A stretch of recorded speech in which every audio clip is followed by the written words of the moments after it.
with a speech titled When the Brick Wall Came Crumbling Down. When the brick wall came crumbling down, Pedro proceeds.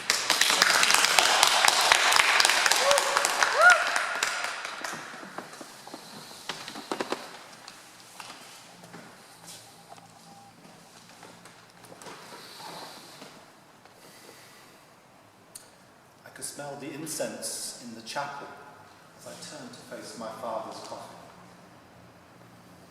Dad,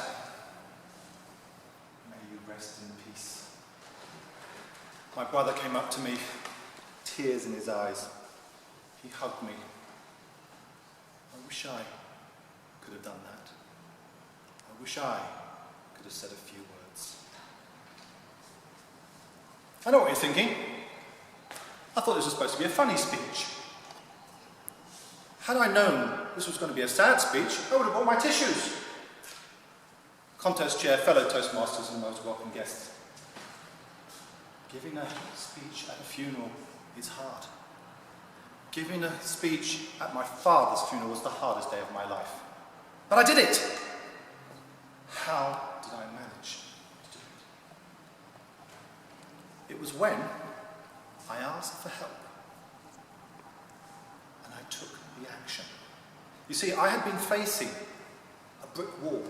A brick wall which I had created in my head. One which was stopping me from fulfilling my goals and my dreams.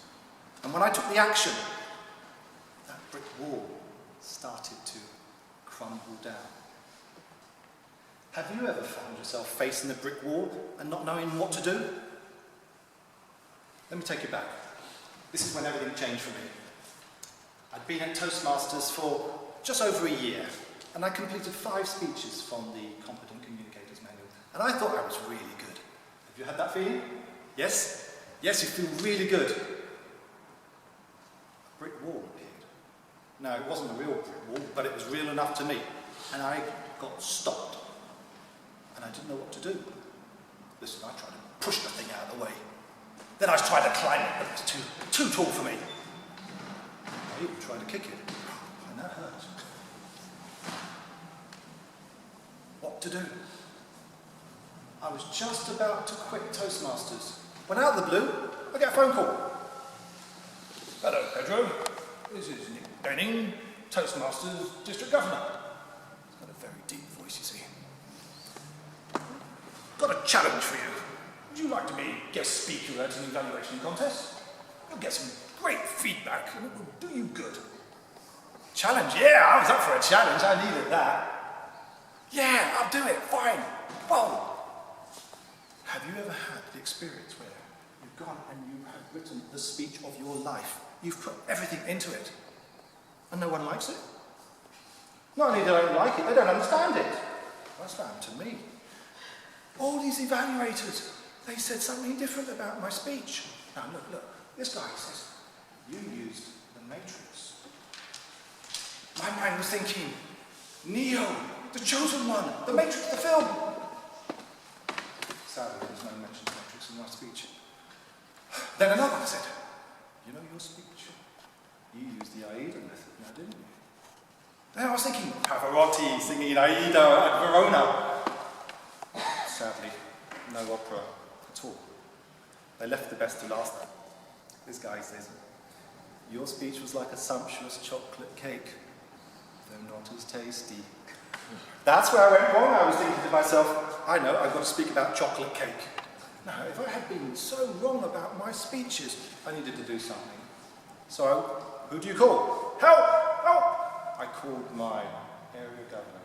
I called my mentor, Jill. Jill, help!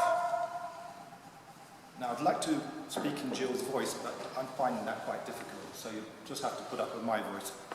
Pedro, listen, and then take action. What do you mean I've got to do something? Okay, fine. She says, record yourself. If you don't like what you hear, there's no chance your audience will. Have you ever listened to yourself in recordings? It's hideous. But I'm glad I did, because I started to make improvements. And guess what? My brick wall started to crumble down. Can I have some more, please? Pedro, video yourself. If you don't like what you see, there's no chance your audience will. No, it's bad enough practicing speaking in front of the mirror and seeing my grey hair and all my frowns and wrinkles. Video? It turned out to be one of the best things I ever did. Started to make improvements. The brick wall started to crumble down even further. More, please. Look how you're dressed. If you don't like how you're dressed, there's no way your audience will. What's wrong with my dress? But anyway, I took the advice. Bought some new clothes. I think I look quite nice, don't you think? Yeah. Started making improvements, and guess what? My brick wall started to crumble down even further. And this is all that remains of my brick wall. It's a metaphor. I keep it as a reminder that I had overcome my biggest barrier, my own self-doubt. I was back in that chapel. The Reverend Ignatius, he stood up and asked, would anyone care to say a few words? After all that training, I was ready. I was ready to say to my mum, my brothers and sisters, I'd like to say a few words about my father's life. Now, I know this hasn't been the most fun story to tell you this evening, fellow Toastmasters, but if you ever find yourself facing a brick wall and you don't know which way to turn, ask for help. Take action, and you will find that your brick wall will start to crumble down. I did. I was back in that chapel. I could see my mum. I said, Mum, I'd like to say a few words about Dad's life.